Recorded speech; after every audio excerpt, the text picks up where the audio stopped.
ಭಾರತದ ರಾಷ್ಟ್ರೀಯ ಚಳವಳಿ ಕುರಿತು ನಾವು ಕಳೆದ 2 ತರಗತಿಗಳಿಂದ ನಾವು ಭಾರತ ರಾಷ್ಟ್ರೀಯ ಚಳವಳಿ ಕುರಿತು ಅಧ್ಯಯನವನ್ನು ನಾವು ಮಾಡ್ತಾಯಿದ್ದೀವಿ.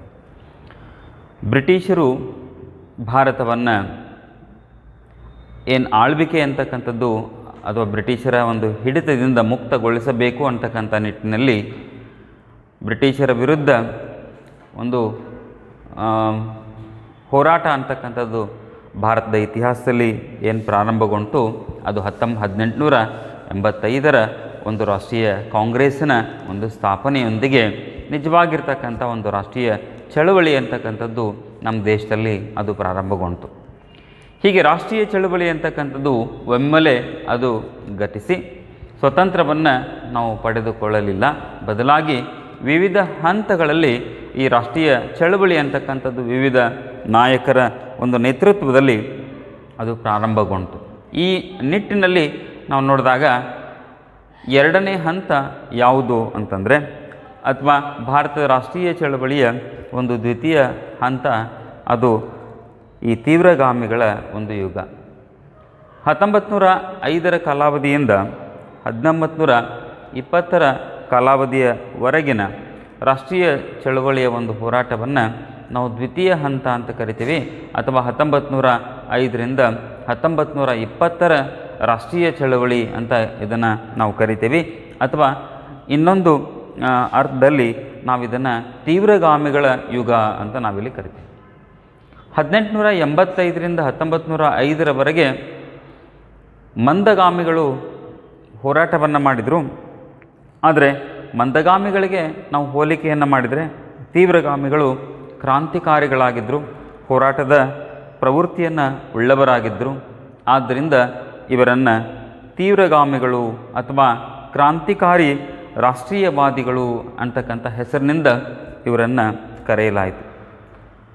ಈ ತೀವ್ರಗಾಮಿಗಳು ಬ್ರಿಟಿಷರನ್ನು ವಿದೇಶಿಯ ಆಕ್ರಮಣಕಾರರು ಎಂದು ಅವರನ್ನು ತಿಳಿದು ಅವರನ್ನು ಯಾವುದೇ ಮಾರ್ಗದಿಂದಾದರೂ ಸರಿ ಭಾರತದಿಂದ ಅವರನ್ನು ಹೊರಗಟ್ಟಬೇಕು, ಅಥವಾ ಭಾರತದಿಂದ ಅವರನ್ನು ಇಲ್ಲಿ ಅವರ ಆಳ್ವಿಕೆಯನ್ನು ಭಾರತದಲ್ಲಿ ಕೊನೆಗೊಳಿಸಿ ಅವರನ್ನು ಭಾರತದಿಂದ ಓಡಿಸಬೇಕು ಅಂತಕ್ಕಂತಹ ನಿಟ್ಟಿನಲ್ಲಿ ಪ್ರಮುಖ ನಾಯಕರು ಇಲ್ಲಿ ಹೋರಾಟದ ಮನೋಭಾವನೆಯನ್ನು ಹೊಂದಿ ಈ ರಾಷ್ಟ್ರೀಯ ಚಳವಳಿಯನ್ನು ಅವರು ಮುಂದುವರೆಸ್ತಾರೆ.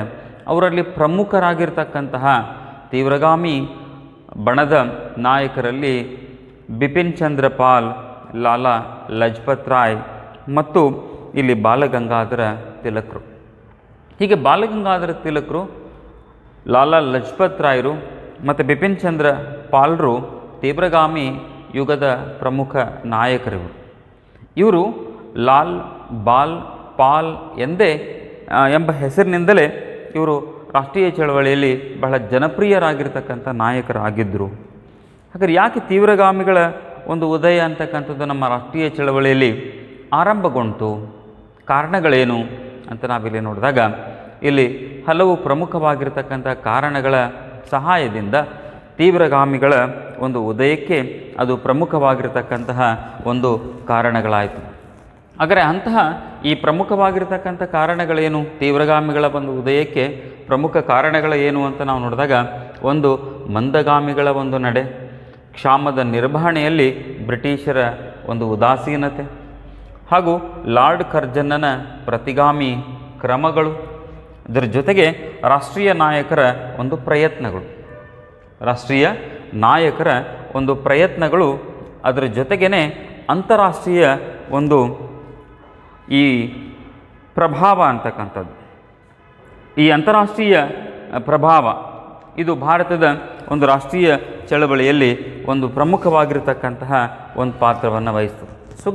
ಹೀಗೆ ಈ ಒಂದು ಪ್ರಮುಖವಾಗಿರ್ತಕ್ಕಂತಹ ಈ ಕಾರಣಗಳಿಂದ ತೀವ್ರಗಾಮಿಗಳ ಒಂದು ಉದಯ ಅಂತಕ್ಕಂಥದ್ದು ನಮ್ಮ ರಾಷ್ಟ್ರೀಯ ಚಳವಳಿಯಲ್ಲಿ ಅದು ಪ್ರಾರಂಭಗೊಂಡು ಅಂತ ಹೇಳ್ತಾರೆ. ಹಾಗಾದರೆ ಮೊದಲೇ ಒಂದು ತೀವ್ರಗಾಮಿಗಳ ಉದಯಕ್ಕೆ ಪ್ರಮುಖವಾಗಿರ್ತಕ್ಕಂತಹ ಕಾರಣಗಳಲ್ಲಿ ಮಂದಗಾಮಿಗಳ ಒಂದು ನಡೆ ಇದು ತೀವ್ರಗಾಮಿಗಳ ಒಂದು ಉದಯಕ್ಕೆ ಪ್ರಮುಖವಾಗಿರ್ತಕ್ಕಂಥ ಒಂದು ಕಾರಣವಾಯಿತು.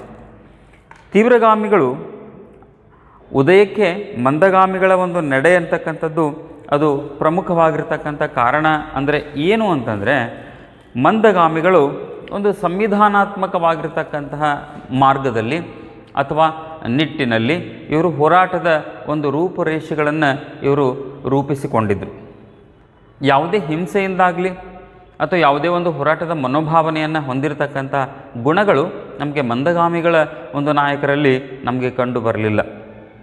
ಅದರ ಬದಲಾಗಿ ಇವರು ಸಂವಿಧಾನಾತ್ಮಕವಾಗಿರ್ತಕ್ಕಂಥ ಕ್ರಮಗಳು ಅಂದರೆ ಪ್ರಾರ್ಥನೆಗಳನ್ನು ಸಲ್ಲಿಸ್ತಕ್ಕಂಥದ್ದು, ಬ್ರಿಟಿಷರ ಸರ್ಕಾರಕ್ಕೆ ವಿನಂತಿಗಳನ್ನು ಮಾಡ್ಕೊಳ್ತಕ್ಕಂಥದ್ದು, ಭಿನ್ನಹ ಅಂತಂದರೆ ವಿನಂತಿಗಳನ್ನು ಮಾಡ್ಕೊಳ್ತಕ್ಕಂಥದ್ದು ಮತ್ತು ಈ ಪ್ರತಿಭಟನೆಗಳಿಂದ ಯಾವುದೇ ಫಲಿತಾಂಶವನ್ನು ಸಾಧಿಸುವಲ್ಲಿ ಇವರು ವಿಫಲರಾಗ್ತಾರೆ.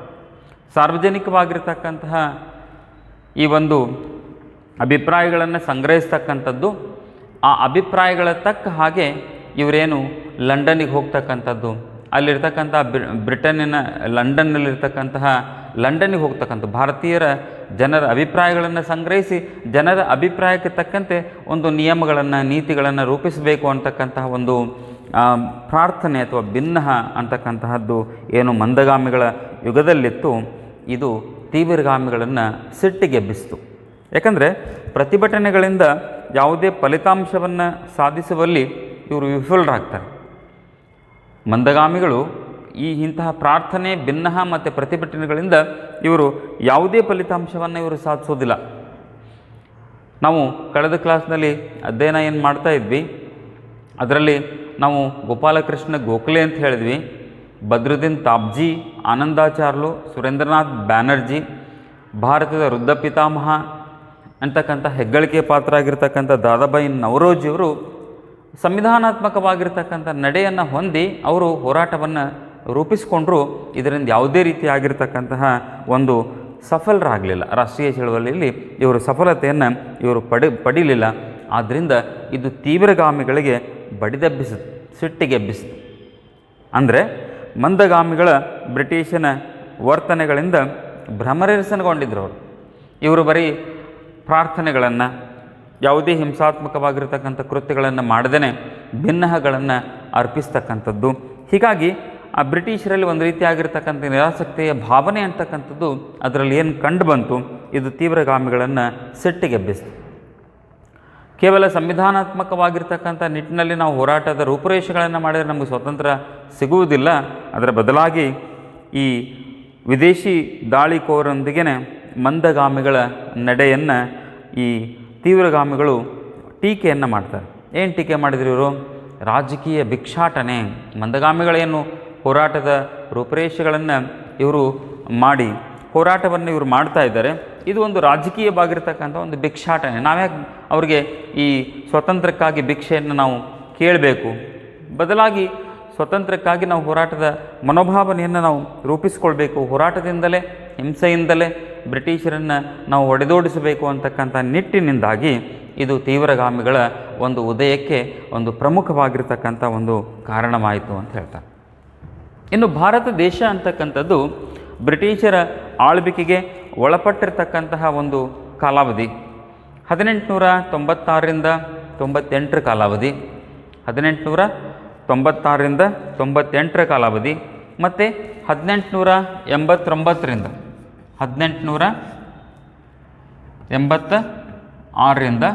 89ರ ಒಂದು ಕಾಲಾವಧಿ. ಈ 1896ರಿಂದ 98ರ ಕಾಲಾವಧಿ, 96ರಿಂದ 98ರ ಕಾಲಾವಧಿ ಮತ್ತು 1899ರಿಂದ 1901ರ ಕಾಲಾವಧಿ. ಹೀಗೆ ಈ 1896ರಿಂದ 98ರ ಕಾಲಾವಧಿಯಲ್ಲಿ ಭಾರತ ಕ್ಷಾಮವನ್ನು ಎದುರಿಸ್ತಕ್ಕಂತಹ ಒಂದು ಅಂಶ ಎದುರಾಯಿತು. ಮತ್ತು 1899ರಿಂದ 1901ರಲ್ಲಿ ಮತ್ತೆ ಕ್ಷಾಮ ಅಂತಕ್ಕಂಥದ್ದು ಭಾರತದಲ್ಲಿ ಅದು ತಲೆದೋರ್ತು. ಅಂದರೆ ಕ್ಷಾಮ, ಬರಗಾಲ ಅಂತಕ್ಕಂಥದ್ದು ಬಂತು. ಸರಿಯಾಗಿರ್ತಕ್ಕಂಥ ಮಳೆ ಇಲ್ಲ, ಬೆಳೆ ಇಲ್ಲದೇ ಜನರು ಆಹಾರದ ಸಮಸ್ಯೆಯನ್ನು ಇವರು ಎದುರಿಸಿದರು. ಯಾವಾಗ ಮನುಷ್ಯನಿಗೆ ಒಂದು ಮೂಲಭೂತವಾಗಿರ್ತಕ್ಕಂಥ ಸೌಕರ್ಯ ಅಂತಕ್ಕಂಥದ್ದು ಅವನಿಗೆ ಸಿಗುವಲ್ಲಿ ಕೊರತೆ ಉಂಟಾಗುತ್ತೋ ಅದು ದೀರ್ಘ ಒಂದು ಕಾಲಾವಧಿಯಲ್ಲಿ ಅದು ಮನುಷ್ಯನ ಒಂದು ಸಾವಿಗೂ ಕೂಡ ಅದು ಕಾರಣವಾಗುತ್ತೆ. ಹಾಗಾದರೆ ಜನ ಸಂಕಷ್ಟದಲ್ಲಿ ಸಿಲುಕಿದಾಗ ಅವರನ್ನು ರಕ್ಷಿಸ್ತಕ್ಕಂಥ ಕೆಲಸದ ಜವಾಬ್ದಾರಿ ಯಾರ್ದು ಅಂದರೆ ಅದು ಪ್ರಸ್ತುತದಲ್ಲಿರ್ತಂಥ ಸರ್ಕಾರದ ಒಂದು ಮೂಲಭೂತವಾಗಿರ್ತಕ್ಕಂಥ ಒಂದು ಜವಾಬ್ದಾರಿ. ಯಾವ ಸರ್ಕಾರ ಆ ಸಂದರ್ಭದಲ್ಲಿ ಆಳ್ವಿಕೆ ಮಾಡ್ತಾ ಇತ್ತು ಅಂತಂದರೆ ಬ್ರಿಟಿಷರ ಸರ್ಕಾರ ಇತ್ತು. ಹಾಗಾದರೆ ಆ ಬ್ರಿಟಿಷರ ಸರ್ಕಾರ ಇದನ್ನು ಸಮರ್ಥವಾಗಿ ನಿರ್ವಹಿಸಲಿಲ್ಲ. ಏನು ಮಾಡ್ತು? ಕ್ಷಾಮದ ನಿರ್ವಹಣೆಯಲ್ಲಿ ಬ್ರಿಟಿಷರ ಉದಾಸೀನತೆ ಅಂತಕ್ಕಂಥದ್ದು ಎರಡನೆಯ ಒಂದು ಪ್ರಮುಖವಾಗಿರ್ತಕ್ಕಂಥ ಕಾರಣ. ಕ್ಷಾಮದ ನಿರ್ವಹಣೆಯಲ್ಲಿ ಬ್ರಿಟಿಷರ ಉದಾಸೀನತೆ ಅಂತಕ್ಕಂಥದ್ದು ಇದು ಎರಡನೇ ಒಂದು ಮುಖ್ಯವಾಗಿರ್ತಕ್ಕಂಥ ಒಂದು ಕಾರಣ. ಅದು ತೀವ್ರಗಾಮಿಗಳ ಒಂದು ಉಗಮಕ್ಕೆ ಅದು ಪ್ರಮುಖವಾಗಿರ್ತಕ್ಕಂಥ ಕಾರಣವಾಯಿತು. ಬ್ರಿಟಿಷರು ಏನು ಈ ಒಂದು 1896ರಿಂದ 98, 1899ರಿಂದ 1901ರಲ್ಲಿ ಕ್ಷಾಮ ಒದಗಿದಾಗ ಅದನ್ನು ಎದುರಿಸುವಲ್ಲಿ ಇವರೇನು ಉದಾಸೀನತೆಯನ್ನು ಇವರು ವ್ಯಕ್ತಪಡಿಸಿದರು. ಅದು ಸಾವಿರಾರು ಭಾರತೀಯರ ಮರಣವನ್ನು ಹೊಂದಿದರು. ಯಾಕೆ ಹೊಂದಿದ್ರು? ಭಾರತೀಯರ ಮರಣ ಯಾಕಾಯಿತು ಅಂದರೆ ಅದು ಕ್ಷಾಮದ ನಿರ್ವಹಣೆಯಲ್ಲಿ ಬ್ರಿಟಿಷರು ಅಂತಕ್ಕಂಥದ್ದು ಇವರು ಉದಾಸೀನತೆಯನ್ನು ವ್ಯಕ್ತಪಡಿಸಿದ್ರಿಂದ 1896ರಿಂದ 98, 1899ರಿಂದ 1901ರಲ್ಲಿ ಸಾವಿರಾರು ಸಂಖ್ಯೆಯಷ್ಟು ಭಾರತೀಯರ ಮರಣವಾಯಿತು.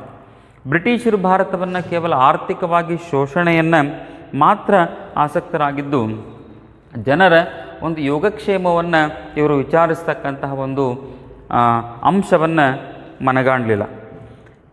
ಇದು ಯಾವಾಗ ಇವರು ಉದಾಸೀನತೆ ವ್ಯಕ್ತಪಡಿಸಿದ್ರು ಆಗ ಭಾರತೀಯರಿಗೆ ಇದು ತೀವ್ರಗಾಮಿಗಳ ಒಂದು ಉಗಮಕ್ಕೆ ಯಾಕೆ ಕಾರಣವಾಯಿತು ಅಂದರೆ ಇವರಿಗೆ ಕೇವಲ ಆರ್ಥಿಕವಾಗಿರ್ತಕ್ಕಂಥ ಲಾಭಕ್ಕಾಗಿ ಮಾತ್ರ ಭಾರತದಲ್ಲಿ ಬ್ರಿಟಿಷರಿದ್ದು ಜನರ ಯಾವುದೇ ರೀತಿಯಾಗಿರ್ತಕ್ಕಂಥ ಒಂದು ಯೋಗಕ್ಷೇಮವನ್ನು ಇವರು ಅಂದರೆ ಕಾಳಜಿ ಭಾರತೀಯರ ಬಗ್ಗೆ ಇವ್ರಿಗೆ ಯಾವುದೇ ಒಂದು ಹಿತಾಸಕ್ತಿ ಅಂತಕ್ಕಂಥದ್ದಿಲ್ಲ.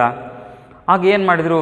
ಅತೃಪ್ತಗೊಂಡಿರ್ತಕ್ಕಂಥ ಭಾರತೀಯರು ಆಗ ಪ್ಲೇಗ್ ಕಮಿಷನರ್ ಆಗಿರ್ತಕ್ಕಂಥವನು ರ್ಯಾಂಡ್ ಅಂತಕ್ಕಂಥ ಒಬ್ಬ ಅಧಿಕಾರಿ, ಅವನು ಬ್ರಿಟಿಷ್ ಅಧಿಕಾರಿ, ಅವನು ಪ್ಲೇಗ್ ಕಮಿಷನರ್ ಆಗಿದ್ದ. ಅಂದರೆ ಇವೆಲ್ಲ ಬೇರೆ ಬೇರೆ ಕಾಯಿಲೆಗಳು ಒದಗಿದಾಗ ಅದನ್ನು ನಿರ್ವಹಿಸ್ತಕ್ಕಂಥ ಒಂದು ಜವಾಬ್ದಾರಿ ಆ ರ್ಯಾಂಡನಿಗಿತ್ತು, ಕಮಿಷನರ್ ರ್ಯಾಂಡನಿಗೆ. ಆ ರ್ಯಾಂಡನ ಭಾರತೀಯರು ಏನು ಮಾಡಿದರು? ರ್ಯಾಂಡನ ಕೊಲೆ ಈ ಒಂದು ಭಾರತೀಯರ ಈ ಆಕ್ರೋಶಕ್ಕೆ ಅದು ಸಾಕ್ಷಿ ಆಯಿತು. ಅಂದರೆ ಅತೃಪ್ತಗೊಂಡಿರ್ತಕ್ಕಂಥ ಭಾರತೀಯರಲ್ಲಿ ಈ ಒಂದು ಪ್ಲೇಗ್ ಕಮಿಷನರ್ ಆಗಿರ್ತಕ್ಕಂಥ ರ್ಯಾಂಡನ್ನು ಇವರು ಕೊಲೆ ಮಾಡಿದರು. ಯಾವಾಗ ಪ್ಲೇಗ್ ಕಮಿಷನರ್ ರ್ಯಾಂಡನ ಕೊಲೆ ಆಯಿತು, ಇದಕ್ಕೆ ಕಾರಣ ಯಾರು ಅಂತಕ್ಕಂಥದ್ದನ್ನು ಬ್ರಿಟಿಷರಲ್ಲಿ ಮನಗಂಡು ಆಗ ರ್ಯಾಂಡನ ಒಂದು ಮರಣಕ್ಕೆ ಬಾಲಗಂಗಾಧರ ತಿಲಕರೇ ಇಲ್ಲಿ ನೇರವಾಗಿರ್ತಕ್ಕಂತಹ ಒಂದು ಕಾರಣ ಅಂಥೇಳಿ ಅವರನ್ನು ಬಂಧಿಸಿಬಿಟ್ರು. ಯಾವಾಗ ಬಾಲಗಂಗಾಧರ ತಿಲಕರನ್ನು ಬ್ರಿಟಿಷರು ಬಂಧಿಸಿದ್ರೋ ಇದು ಕ್ರಾಂತಿಕಾರಿ ರಾಷ್ಟ್ರೀಯತೆಯನ್ನು ಮತ್ತಷ್ಟು ಏನು ಮಾಡ್ತು ಅಂದರೆ ಇದು ಹೆಚ್ಚಳಗೊಳಿಸ್ತು. ಆದ್ದರಿಂದಲೇ ತೀವ್ರಗಾಮಿಗಳ ಉದಯಕ್ಕೆ ಈ ಒಂದು ಮತ್ತೊಂದು ಕಾರಣವೇನು ಅಂತ ನಾವಿಲ್ಲಿ ನೋಡಿದಾಗ ಕ್ಷಾಮದ ನಿರ್ವಹಣೆಯಲ್ಲಿ ಬ್ರಿಟಿಷರು ತೋರಿಸಿದ ಒಂದು ಉದಾಸೀನತೆಯಿಂದ ಇಲ್ಲಿ ಏನಾಯಿತು? ತೀವ್ರಗಾಮಿಗಳ ಒಂದು ಉಗಮ ಅಂತಕ್ಕಂಥದ್ದು ಇಲ್ಲಾಯಿತು. ಇನ್ನು ಮತ್ತೊಂದೇನು ಅಂತಂದರೆ ವೈಸ್ರಾಯ್ ಆಗಿ ಅಧಿಕಾರದಲ್ಲಿದ್ದಂತಹ ಲಾರ್ಡ್ ಕರ್ಜನ್ನನ ಪ್ರತಿಗಾಮಿ ಕ್ರಮಗಳು. ವೈಸ್ರಾಯ್ ಯಾರಿವನು ಅಂತಂದರೆ ಇವನು ಬ್ರಿಟಿಷರ ಅಂದರೆ ಬ್ರಿಟಿಷ್ ಸರ್ಕಾರದ ವೈಸ್ರಾಯ್ ಆಗಿ ಅಧಿಕಾರದಲ್ಲಿದ್ದಂತಹ ಅಧಿಕಾರಿ ಯಾರು ಅಂದರೆ ಅವನು ಲಾರ್ಡ್ ಕರ್ಜನ್. ಇವನೇನು ಮಾಡ್ದ ಅಂತಂದರೆ ಕೆಲವು ಪ್ರತಿಗಾಮಿ ಕ್ರಮಗಳನ್ನು ಭಾರತೀಯರ ಮೇಲೆ ವಿಧಿಸಿದ. ಕಲ್ಕತ್ತಾ ಕಾರ್ಪೊರೇಷನ್ ಆ್ಯಕ್ಟ್ ಅಂತಕ್ಕಂಥ ಒಂದು ಕಾಯ್ದೆ ತಂದ. ಕಲ್ಕತ್ತಾ ಕಾರ್ಪೊರೇಷನ್ ಕಾಯ್ದೆ 1899ರಲ್ಲಿ ತಂದ. ಕಲ್ಕತ್ತಾ ಕಾರ್ಪೊರೇಷನ್ ಕಾಯ್ದೆ ತಂದ. ಈ ಕಲ್ಕತ್ತಾ ಕಾರ್ಪೊರೇಷನ್ ಕಾಯ್ದೆ 1899ರಲ್ಲಿ ತಂದ. ಒಂದು 1899ರ ಕಲ್ಕತ್ತಾ ಕಾರ್ಪೊರೇಷನ್ ಕಾಯ್ದೆ ಮತ್ತು 1904ರಲ್ಲಿ ಮತ್ತೆರಡು ನಿಯಮಗಳನ್ನು ಕಾಯ್ದೆಯನ್ನು ಇವನು ಜಾರಿಗೆ ತಂದ. ಅದು ಅಫಿಷಿಯಲ್ ಸೀಕ್ರೆಟ್ಸ್ ಆ್ಯಕ್ಟ್ ಅಂತಕ್ಕಂಥದ್ದು. ಅಫಿಷಿಯಲ್ ಸೀಕ್ರೆಟ್ಸ್ ಆ್ಯಕ್ಟ್ ಅಂದರೆ ಅಫಿಷಿಯಲ್ ಸೀಕ್ರೆಟ್ಸ್ ಅಂತಕ್ಕಂಥ ಒಂದು ಕಾಯ್ದೆಯನ್ನು 1904ರಲ್ಲಿ ತಂದ. ಅದೇ ವರ್ಷದಲ್ಲಿ ಇವನು ಇಂಡಿಯನ್ ಯೂನಿವರ್ಸಿಟಿ ಆ್ಯಕ್ಟ್ ಅಂತಕ್ಕಂಥ ಕಾಯ್ದೆಯನ್ನು 1904ರಲ್ಲಿ ಅವನು ಜಾರಿಗೆ ತಂದ. ಹೀಗೆ ಕಲ್ಕತ್ತಾ ಕಾರ್ಪೊರೇಷನ್ ಆ್ಯಕ್ಟ್ ಮತ್ತು ಇಂಡಿಯನ್ ಯೂನಿವರ್ಸಿಟಿ ಆ್ಯಕ್ಟ್, ಅದರ ಜೊತೆಗೆ ಅಫಿಷಿಯಲ್ ಸೀಕ್ರೆಟ್ಸ್ ಆ್ಯಕ್ಟ್ಸ್ ಅಂತಕ್ಕಂತಹ ಈ ವಿವಿಧ ಕಾಯ್ದೆಗಳನ್ನು, ಇಂತಹ ಒಂದು ಕಾಯ್ದೆಗಳನ್ನು ಪ್ರತಿಗಾಮಿ ಕ್ರಮಗಳು ಅಂತ ಹೇಳ್ತಾರೆ. ಈ ಪ್ರತಿಗಾಮಿ ಕ್ರಮಗಳನ್ನು ವೈಸ್ರಾಯ್ ಆಗಿರ್ತಕ್ಕಂಥ ಲಾರ್ಡ್ ಕರ್ಜನ್ ಇವ ಜಾರಿಗೊಳಿಸ್ತಾನೆ. ಹೀಗೆ ಜಾರಿಗೊಳಿಸಿರ್ತಕ್ಕಂತಹ ಅವನ ಈ ಒಂದು ಕಾರ್ಯಗಳು ಏನಾಗಿತ್ತು ಅಂದರೆ ಭಾರತೀಯರನ್ನು ಹತ್ತಿಕ್ಕಬೇಕು, ಅಂದರೆ ಸ್ವತಂತ್ರ ಚಳವಳಿಯಿಂದ ಯುವಕರನ್ನು, ಭಾರತೀಯರನ್ನು ದೂರ ಇಡಬೇಕು ಅವ್ರನ್ನು. ಅದಕ್ಕೆ ಬೇರೆ ಬೇರೆ ಕಾಯ್ದೆಯನ್ನು ಇವನು ಜಾರಿಗೆ ತಂದ. ಆ ಕಾಯ್ದೆಯ ಮುಖ್ಯ ಉದ್ದೇಶ ಏನು? ಇಂಡಿಯನ್ ಯೂನಿವರ್ಸಿಟಿ ಆ್ಯಕ್ಟ್ ಅಂತಕ್ಕಂಥದ್ದು, ಕಲ್ಕತ್ತಾ ಕಾರ್ಪೊರೇಷನ್ ಆ್ಯಕ್ಟ್ ಅಂತಕ್ಕಂಥದ್ದು, ಅಫಿಷಿಯಲ್ ಸೀಕ್ರೆಟ್ಸ್ ಆ್ಯಕ್ಟ್ ಅಂತಕ್ಕಂಥ ಕಾಯ್ದೆ ಏನು ತಂದ ಇವನು, ವೈಸ್ರಾಯ್ ಆಗಿರ್ತಕ್ಕಂಥ ಲಾರ್ಡ್ ಕರ್ಜನ್, ಇವನ ಪ್ರತಿಗಾಮಿ ಕ್ರಮಗಳಿವೆಲ್ಲ. ಯಾಕೆ ಇವುಗಳನ್ನು ನಾವು ಪ್ರತಿಗಾಮಿ ಕ್ರಮಗಳು ಅಂತ ಹೇಳ್ತೀವಿ ಅಂತಂದರೆ, ಇಲ್ಲಿ ಮುಖ್ಯವಾಗಿ ಇವನು ಭಾರತೀಯರನ್ನು ಹತ್ತಿಕ್ಕಿ ಬ್ರಿಟಿಷರ ಪ್ರಭಾವವನ್ನು ಭಾರತದಲ್ಲಿ ಅವನು ಹೆಚ್ಚಿಸ್ತಕ್ಕಂಥ ಒಂದು ಉದ್ದೇಶವನ್ನು ಹೊಂದಿದ್ದ. ಕಾಯ್ದೆಗಳು ಬಂತು ಅಂದಾಗ ಅದು ವ್ಯಕ್ತಿಯ ಚಟುವಟಿಕೆಯ ಮೇಲೆ ಒಂದು ನಿರ್ಬಂಧವನ್ನು ಹೇರ್ತಾ ಇತ್ತು.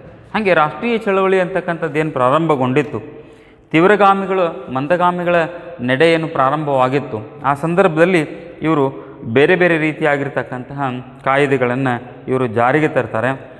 ಲಾರ್ಡ್ ಕರ್ಜನನ್ನು ಮತ್ತೊಂದು ಪ್ರಮುಖವಾಗಿರ್ತಕ್ಕಂಥದ್ದೇನು, 1905ರಲ್ಲಿ ಅವನು ಬಂಗಾಳನ್ನು ವಿಭಜನೆ ಮಾಡ್ತಾನೆ. ಓಕೆ, ಬಂಗಾಳ ವಿಭಜನೆಯನ್ನು ಮಾಡಿದವರು ಯಾರು ಅಂದರೆ ಅವನು ಲಾರ್ಡ್ ಕರ್ಜನ್. ಬಂಗಾಳದ ವಿಭಜನೆ ಯಾವಾಗಾಯಿತು ಅಂದರೆ ಅದು 1905ರಲ್ಲಾಗುತ್ತೆ. ಏನಿದು ಬಂಗಾಳದ ವಿಭಜನೆ ಅಂತಂದರೆ, ಈ ಬಂಗಾಳ ಅಂತಕ್ಕಂಥದ್ದು ಒಂದು ಪ್ರಾಂತ್ಯ ಇತ್ತು ಭಾರತದ ಪೂರ್ವ ಭಾಗದಲ್ಲಿ.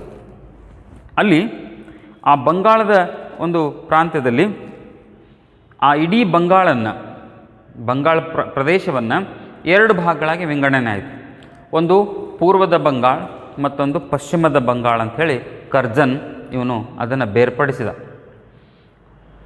ಅಂದರೆ ಈ ಪೂರ್ವದ ಬಂಗಾಳ ಅಂತಕ್ಕಂಥದ್ದನ್ನು ಯಾಕೆ ಪ್ರತ್ಯೇಕಿಸಿದ ಅಂದರೆ, ಅಲ್ಲಿ ಮುಸ್ಲಿಮರ ಸಂಖ್ಯೆ ಭಾಳ ಹೆಚ್ಚಿತ್ತು, ಅದನ್ನು ಪೂರ್ವದ ಬಂಗಾಳ ಅಂತ ಅದನ್ನು ಪ್ರತ್ಯೇಕ ಮಾಡಿದ.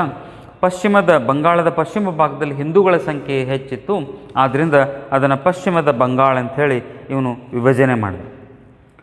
ಆದರೆ ಪಶ್ಚಿಮದ ಬಂಗಾಳದಲ್ಲಿ ಹೆಚ್ಚಿನ ಸಂಖ್ಯೆಯಲ್ಲಿ ಇದ್ದಂತಹ ಈ ಹಿಂದೂಗಳು ಬ್ರಿಟಿಷರ ಉತ್ತಮ ಆಡಳಿತವನ್ನು ನಾವು ನೀಡಬೇಕು, ಪ್ರದೇಶ ಬಹಳ ದೊಡ್ಡದಿದ್ದರೆ ನಮಗೆ ಉತ್ತಮವಾಗಿರ್ತಕ್ಕಂಥ ಆಡಳಿತವನ್ನು ಕಲ್ಪಿಸಿಕೊಡೋದಕ್ಕೆ ಸಾಧ್ಯವಾಗಲ್ಲ, ಅದರ ಬದಲಾಗಿ ನಾವು ಈ ಪ್ರದೇಶವನ್ನು ನಾವು ಬೇರ್ಪಡಿಸಿದರೆ ಉತ್ತಮವಾಗಿರ್ತಕ್ಕಂಥ ಆಡಳಿತವನ್ನು ನಾವು ಕೊಡಬಹುದು ಅಂತಕ್ಕಂಥದ್ದು ಹೇಳಿ ಈ ಬಂಗಾಳನ್ನು ವಿಭಜನೆ ಮಾಡಿದ.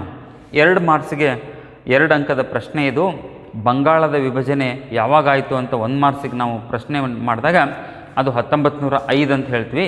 2 ಅಂಕದ ಪ್ರಶ್ನೆ ಏನು ಅಂತಂದರೆ, ಬಂಗಾಳದ ವಿಭಜನೆಯನ್ನು ಯಾವಾಗ ಮತ್ತು ಯಾರು ಮಾಡಿದರು ಅಂತಕ್ಕಂಥ ಪ್ರಶ್ನೆ ಬಂದರೆ ಆವಾಗ ನೀವು ಉತ್ತರ ಬರೀತೀರಾ ವಿದ್ಯಾರ್ಥಿಗಳು.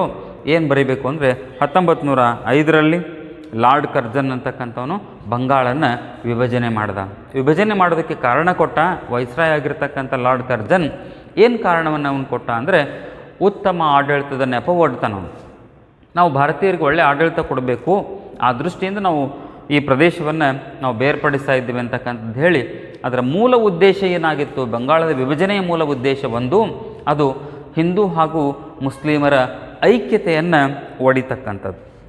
ಹೀಗೆ ಈ ಹಿಂದೂ ಮುಸ್ಲಿಮರನ್ನು ನಾವು ಬೇರ್ಪಡಿಸಿಬಿಟ್ರೆ ರಾಷ್ಟ್ರೀಯ ಚಳವಳಿಯನ್ನು ಹತ್ತಿಕ್ಕಬಹುದು ಅಂತಕ್ಕಂಥ ಉದ್ದೇಶ ಕರ್ಜನದಾಗಿತ್ತು.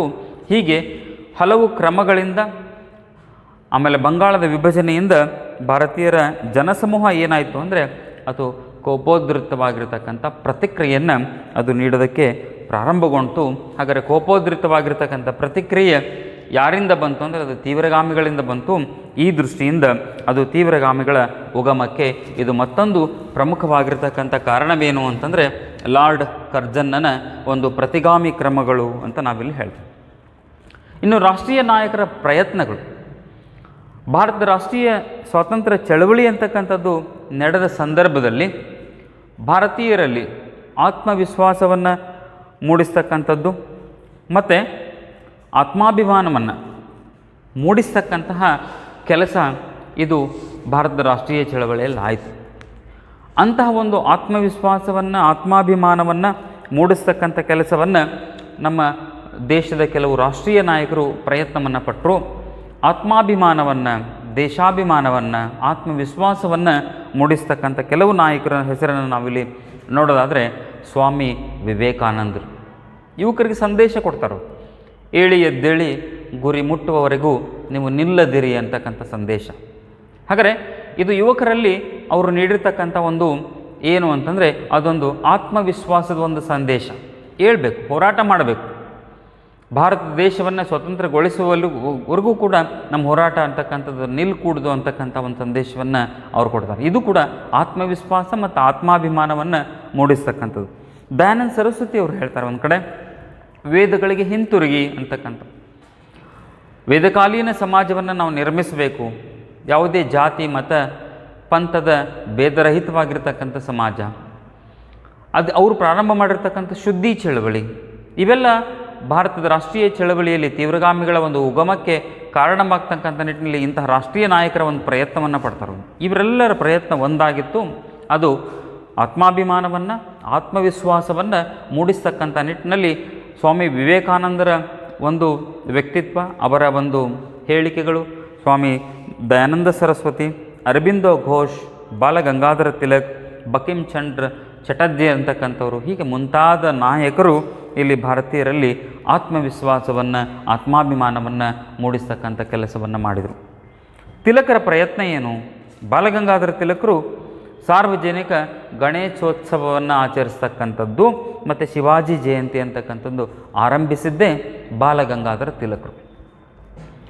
ಸಾರ್ವಜನಿಕ ಗಣೇಶೋತ್ಸವ, ಈ ಗಣೇಶೋತ್ಸವ ಯಾಕೆ ಆಚರಣೆ ಮಾಡಬೇಕು ಅಂತಂದರೆ ಜನರಲ್ಲಿ ಧಾರ್ಮಿಕವಾಗಿರ್ತಕ್ಕಂಥ ಭಾವನೆಗಳಿಂದಲೂ ಕೂಡ ಅವರನ್ನು ನಾವು ಒಂದುಗೂಡಿಸ್ತಕ್ಕಂಥ ಐಕ್ಯತೆಯ ಮನೋಭಾವವನ್ನು ನಾವು ಬೆಳೆಸಲಿಕ್ಕೆ ಸಾಧ್ಯ. ಹೀಗೆ ರಾಷ್ಟ್ರವ್ಯಾಪಿಯಾಗಿ ನಾವು ಸಾರ್ವಜನಿಕವಾಗಿ ಗಣೇಶೋತ್ಸವವನ್ನು ನಾವು ಆಚರಣೆ ಮಾಡಿದಾಗ ತಾವೆಲ್ಲ ಒಂದು ಅಂತಕ್ಕಂತಹ ಒಂದು ಭಾವನೆ ಜನರಲ್ಲಿ ಕಂಡುಬರೋದಕ್ಕೆ ಅದು ಸಾಧ್ಯವಾಗುತ್ತೆ. ಹೀಗೆ ಜನರನ್ನು ಒಂದುಗೂಡಿಸುವ ನಿಟ್ಟಿನಲ್ಲಿ ಶಿವಾಜಿ ಜಯಂತಿಯನ್ನು ಅವರು ಆರಂಭಿಸಿದ್ದು ಇವು ರಾಷ್ಟ್ರೀಯ ಭಾವನೆಗಳನ್ನು ಇದು ಪ್ರೋತ್ಸಾಹವನ್ನು ಮಾಡಿದೆ. ಹೀಗೆ ರಾಷ್ಟ್ರೀಯ ನಾಯಕರ ಪ್ರಯತ್ನಗಳು ಕೂಡ ತೀವ್ರಗಾಮಿಗಳ ಒಂದು ಉಗಮಕ್ಕೆ ಅದು ಪ್ರಮುಖವಾಗಿರ್ತಕ್ಕಂತಹ ಒಂದು ಕಾರಣ. ಇನ್ನು ಮತ್ತೊಂದು ಪ್ರಮುಖವಾಗಿರ್ತಕ್ಕಂಥ ಕಾರಣ ಏನು ಅಂತ ನಾವು ನೋಡಿದಾಗ ಅಂತಾರಾಷ್ಟ್ರೀಯ ಪ್ರಭಾವ. ಏನಿದು ಅಂತಾರಾಷ್ಟ್ರೀಯ ಪ್ರಭಾವ? ತೀವ್ರಗಾಮಿಗಳ ಉಗಮಕ್ಕೆ ಒಂದು ಪ್ರಮುಖವಾಗಿರ್ತಕ್ಕಂಥ ಕಾರಣ ಅಂತ ನಾವು ಹೇಳ್ತೀವಿ ಅಂತಂದರೆ, ಭಾರತ ದೇಶ ಸ್ವತಂತ್ರಗೊಳ್ಳುವುದಕ್ಕಿಂತ ಪೂರ್ವದಲ್ಲಿ ಯುರೋಪಿನ ಕೆಲ ರಾಷ್ಟ್ರಗಳಲ್ಲಿ ಸ್ವತಂತ್ರಕ್ಕಾಗಿ, ಏಕೀಕರಣಕ್ಕಾಗಿ ಚಳುವಳಿಗಳು ಅಂತಕ್ಕಂಥದ್ದು ಆರಂಭಗೊಂಡಿದ್ದು. ಅದು ಇಟಲಿ ಮತ್ತು ಜರ್ಮನಿಯ ಒಂದು ಸಫಲ ಸ್ವಾತಂತ್ರ್ಯ ಮತ್ತು ಏಕೀಕರಣದ ಚಳುವಳಿಗಳು.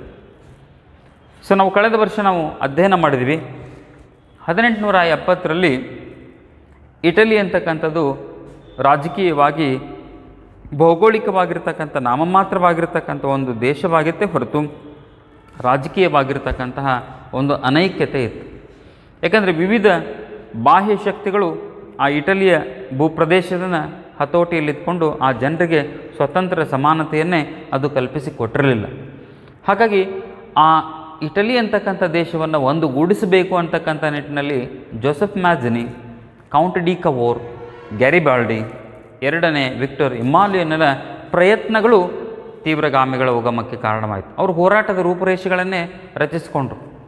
ಗ್ಯಾರಿಬಾಲ್ಡಿ ಅಂತಕ್ಕಂಥವನಾಗಲಿ, ಕೌಂಟ್ ಡಿ ಕವೋರ್ ಆಗಲಿ, ಅಥವಾ ಎರಡನೇ ವಿಕ್ಟರ್ ಇಮಾನ್ಯುಯಲ್ ಆಗಲಿ, ಅವರ ಪ್ರಯತ್ನಗಳು. ಸೊ ನಾವು ಅವ್ರು ಹಾಗೆ ಪ್ರಯತ್ನವನ್ನು ಪಟ್ಟು ದೇಶವನ್ನು ಸ್ವತಂತ್ರಗೊಳಿಸಬೇಕು ಅಂತ. ಜರ್ಮನಿ ಏಕೀಕರಣ, ಒಟೋವನ್ ಬಿಸ್ಮಾರ್ಕ್ ಅಂತಕ್ಕಂಥವನು ಇಲ್ಲಿ ಕಬ್ಬಿಣ ಮತ್ತು ರಕ್ತ ನೀತಿ, ಬ್ಲಡ್ ಆ್ಯಂಡ್ ಐರನ್ ಪಾಲಿಸಿ, ಯುದ್ಧದಿಂದಲೇ ನಾವು ರಕ್ತ ಅಂದರೆ ಅದು ಯುದ್ಧದ ಸಂಕೇತ, ಖಡ್ಗ ಮತ್ತು ಈ ಖಡ್ಗ ಅಂದರೆ ಇಟಲಿ ಏಕೀಕರಣ ಅಂತಕ್ಕಂಥದ್ದು ಈ ಕಬ್ಬಿಣ ಮತ್ತು ರಕ್ತ ಅಂತಕ್ಕಂಥ ಒಂದು ನೀತಿ. ಅದು ಕಬ್ಬಿಣ ಅಂದರೆ ಆಯುಧದ ಸಂಕೇತ. ಹೀಗೆ ಸ್ವತಂತ್ರಗೊಳಿಸಬೇಕು ಅಂತಕ್ಕಂತಹ ಒಂದು ಭಾವನೆಗಳು ಭಾರತೀಯರಲ್ಲೂ ಕೂಡ ಕಂಡುಬಂತು. ಮುಂದೆ 1905ರಲ್ಲಿ ಜಪಾನ್ ಅಂತಕ್ಕಂಥದ್ದು ಒಂದು ಚಿಕ್ಕ ದೇಶ, ಆದರೆ ರಷ್ಯಾ, ಬೃಹತ್ ರಷ್ಯಾದ ಒಂದು ಸೋಲು. ಜಪಾನ್ ದೇಶದಿಂದ ಏನು 1905ರಲ್ಲಿ ರಷ್ಯಾ ಇಲ್ಲಿ ಪರಾಭವವನ್ನು ಹೊಂದಿತು.